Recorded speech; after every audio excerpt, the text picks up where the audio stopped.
Good morning, students. Today we will start exercise of lesson 1. Write the following words backward to get new words in the space given below. Write the following words backward. जो words दिए गए हैं, जो नीचे words लिखे गए हैं, इनको बैकवर्ड्स राइट करना है टू गेट न्यू वर्ड्स, नए शब्द प्राप्त करने के लिए। In the space given below, जो स्पेस दिया गया है। देन फाइंड आउट दियर मीनिंग, तब उनके मीनिंग को फाइंड आउट करना है। And write them in the provided space, और जो स्पेस दिया गया है, जो प्रोवाइड किया गया स्पेस, उसी में उसकी मीनिंग राइट करना है, लिखना है। कहने का मतलब यह है कि एक्सरसाइज में ये करना है हमें कि जो वर्ड्स दिए गए हैं उस वर्ड को बैक साइड से राइट करना है, और जब बैकवर्ड से राइट करेंगे जो न्यू वर्ड बनेगा उसकी मीनिंग क्या होगी वो लिखा जाएगा। First word is pan. Pan backward से राइट करने पर न्यू वर्ड बना nap. It's meaning is a short sleep, एक छोटी नींद या कम समय की नींद।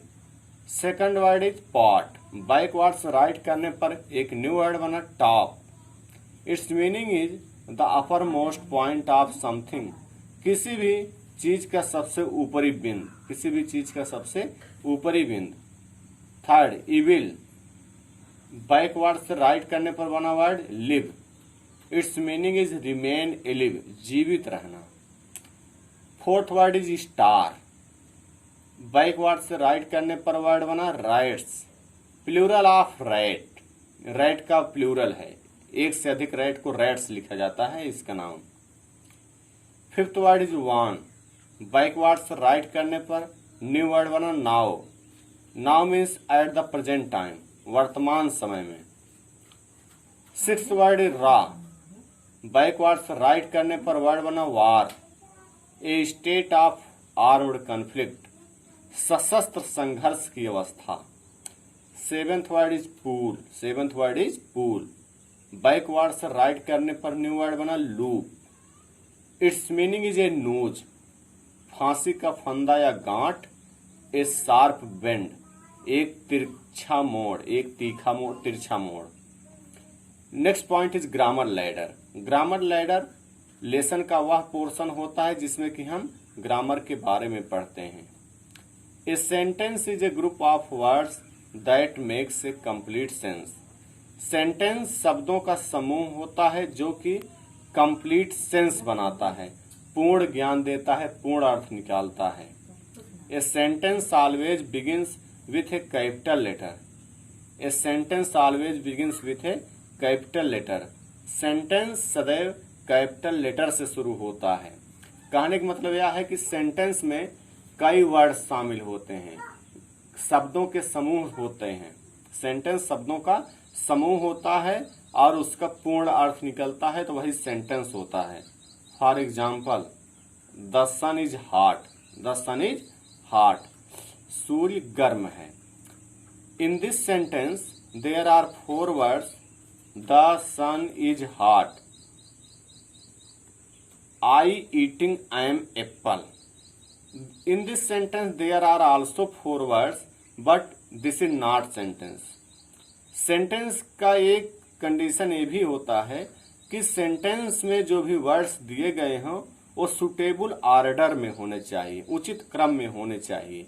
कहने का मतलब यह है सेंटेंस में हमेशा स्टार्टिंग में उसका सब्जेक्ट लिखा जाता है, उसके बाद वर्ब लिखा जाता है, उसके बाद ऑब्जेक्ट या पार्ट्स ऑफ स्पीच के अन्य वर्ड लिखे जाते हैं।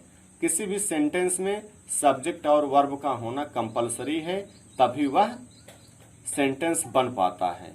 लेकिन कंपलसरी यह है कि शुरुआत में सब्जेक्ट ही लिखा जाएगा, उसके बाद वर्ब, उसके बाद पार्ट्स ऑफ स्पीच के अन्य वर्ड लिखे जाते हैं। अगर उसमें हेल्पिंग वर्ब और मेन वर्ब दोनों है तो हेल्पिंग वर्ब लिख दिया जाएगा, उसके बाद मेन वर्ब, लेकिन स्टार्टिंग में सब्जेक्ट ही रहता है। तो किसी भी सेंटेंस में वर्ड्स के ग्रुप होना कंपलसरी है। कहने मतलब यह है वर्ड्स का ग्रुप ही सेंटेंस होता है, लेकिन जो वर्ड्स हैं वो सुटेबल ऑर्डर में ही होने चाहिए, उचित ऑर्डर में ही होने चाहिए। Exercise G. Rearrange the following groups of words to make sentence. Rearrange the following groups of words to make sentences. Words दिए गए हैं और उनको रीअरेंज करके फिर से उनको व्यवस्थित करके सुव्यवस्थित करके नए सेंटेंस बनाना है. Point A, wearing new clothes Gita is. इस सभी वर्ड्स दिए गए हैं लेकिन इन सबको सुटेबल ऑर्डर में करके सेंटेंस राइट करना है. इसका होगा Gita is wearing new clothes.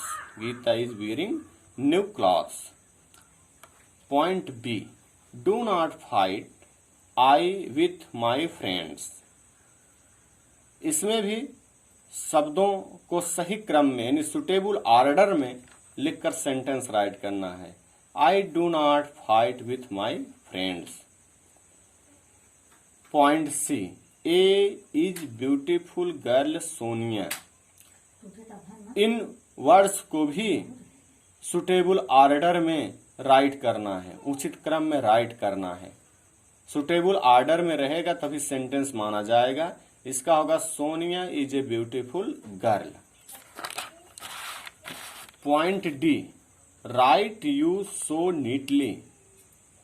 इसका सुटेबल ऑर्डर होगा यू राइट सो नीटली.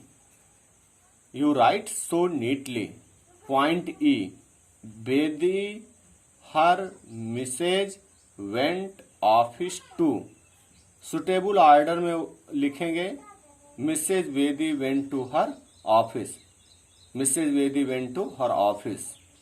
कहने का मतलब यह है कि सेंटेंस में जो वर्ड्स हैं, ग्रुप ऑफ वर्ड्स, उनको सुटेबल ऑर्डर में होने चाहिए तभी वह सेंटेंस माना जाएगा. इसका मतलब ये नहीं कि सेंटेंस में ग्रुप ऑफ वर्ड्स होते हैं तो चाहे जैसे लिख दिया जाए, शब्दों को इधर उधर कर दिया जाए, वर्ड्स को इधर उधर कर दिया जाए. सुटेबल ऑर्डर में रहेगा तभी वो सेंटेंस माना जाता है. इस प्रकार से आज आपका एक्सरसाइज जी कंप्लीट हो गया. Today your exercise G is completed. Students will have to write exercise F and G in your homework and learn also.